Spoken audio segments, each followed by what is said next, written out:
Hey guys, it's Holly. So today I have a custom mock, I don't want to really call it a set, but like a custom build. So a couple of months ago, I did a video on this custom mock basilisk built by Calvin, and I really liked that build. And he's made yet another set, but this time on a much smaller scale, and actually to do with the Hogwarts castle, and it is the Enchanted Castle Gate. So full disclosure, Calvin did supply all of the pieces for this build. However, all of these thoughts and opinions are my own. And this build in total has 376 pieces. And when I ordered the pieces off Bricks and Pieces, it was roughly around 75 Australian dollars, which I will put the equivalent currencies here for you. And a lot of the pieces were pretty easy to get, pretty common. In fact, you'll probably have a few of them lying around. And this entire build style is actually done in sort of the Hogwarts sets. So if you are interested in this build itself, I will leave the link to purchase the instructions in the description down below. And the price for these instructions are $10 US, and then none of the pieces come with it. You'll have to supply them yourself, but you will get like a little piece list in order for you to order them really easily. So here is the Hogwarts Gate all built up, and as you'll be able to see, the color scheme very, very closely matches the sets we've gotten, which I really like because you can put this alongside it, it will fit right in, and also you'll probably remember this build, or at least this area, mostly from the Half-Blood Prince, as Harry and Luna walk through the gates before Flitwick puts the enchantment on it, hence the giant baggage sort of area here. I also realized that it's the same entrance to Harry Potter and the Forbidden Journey at Universal, which I thought was really cool. And overall, I think it's a really nice, simple looking build. I really quite like it, especially since we don't really have any areas of Hogwarts that really blend into the forest properly. We usually get forests and we usually get castles, but none of them sort of intertwine, except this build does do that, which I really like, as well as it just sort of showcases the front half of the castle, the exterior that we don't really see all too much of besides this year. So the first thing I want to have a look at is the baggage part, which comes along with these extra looking suitcases, which you can sort of just place on the side here. You can throw one into this giant box. You can sort of even shove it in this little gap here if you really wanted to, but I just liked having them sort of stand on their own, make the pile a little more cluttered. Then the pile itself, I really like the organized clutter look. I think it looks really, really nice. Now, admittedly, one of these tiles is supposed to be a different color. However, when I placed the order for all of the parts, it wasn't there, so I just grabbed another one. But besides that, everything is as Calvin designed it. Now, one thing I absolutely love about this is the utilization of those wand boxes from Diagon Alley. I love these pieces personally, so it's really glad to see them being reused and just sort of utilized for their full purpose. I also love the way that this is all stacked up using regular bricks with jumper plates, making everything look really smooth off and really, really neat.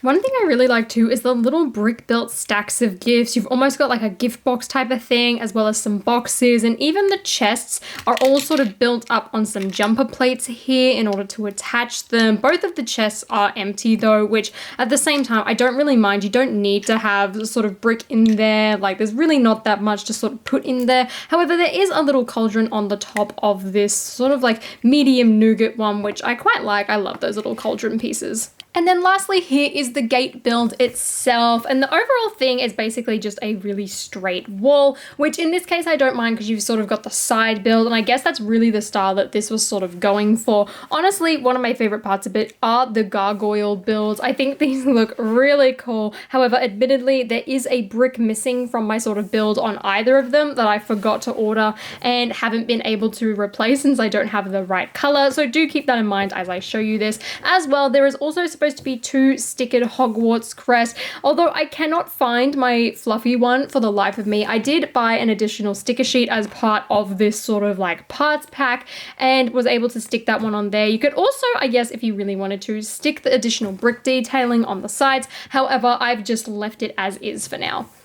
But overall, I really like the way that the trees are built in with the gate, as well as sort of having the moss over everything, and even the plates just to connect the sort of build, as well as give the ground some texture. And even though those plates are there, you can still open the gates nice and easily, which are just connected on these clip pieces here. I really love the texturing on these builds. You've got the masonry brick pieces, just like the actual sets, as well as these pillars, which blend in quite nicely, and even just the classic, easy sort of window arch pieces, which again feature in the sets. I can think back specifically like with the Polyjuice Potion Mistake, these pieces being used, which I love because it gives it a much more authentic to sort of Lego sets feel. I also love the color scheme of this set. I think the groundwork looks really nice. I love the sort of more authentic green mossy tones and only really having the bright green on these vine pieces. However, you could even just use it as those dark green to sort of match these leaves if you really wanted to, but I had a bunch of these green pieces lying around, so I thought I would use this color in the build, and I'm pretty sure it matched the instructions. Admittedly, there was a few times where the colors did look a tiny bit off in the instructions as I was scrolling through it, but it was really easy to figure out. It wasn't like I was getting confused between two colors. It just didn't look like what I expect Lego instructions to look like, or these pieces, as a matter of fact. I guess the only thing I really don't like about this build are sort of the curved cylindrical pieces and how it sort of transitions from just a square to a circle. It almost feels like, you know, it would work for architecture, but for a tree, it doesn't quite feel right. I also wish the roots of this tree came out just a tiny bit further. Like, I really like how there's this curved piece here. I think that looks really nice. But on the back end, I kind of wish it sort of bled around a bit more, maybe used a few more arch pieces and really was sort of grown into the wall, sort of like it is at the top just with this plate, as if the trees had sort of like overtaken and really invaded across the wall over the years. I thought that would be really cool, but again, that's just my personal preference. I don't think there's really anything wrong with it. And I think from the front and back, there is an adequate amount of detail, which is really good. And then, like I said, my favorite things have to be these gargoyles at the top. Now, one thing that was kind of frustrating is that you can't actually have the wings sort of angled right at the same, because they do overlap here. So you sort of have to have the wings quite high up, or sort of as I've done it, just have them overlapping each other. And I'll take these gargoyles off so I can show you properly, because one thing that I didn't like about them is how weak the sort of arm joint is. Now, like I said, I am missing a brick here, which is supposed to be a modified stud. So the stud is supposed to sort of connect into that Technic piece there. It doesn't have any additional studs on the outside, and that's sort of why these wings look so weak. It's really only attached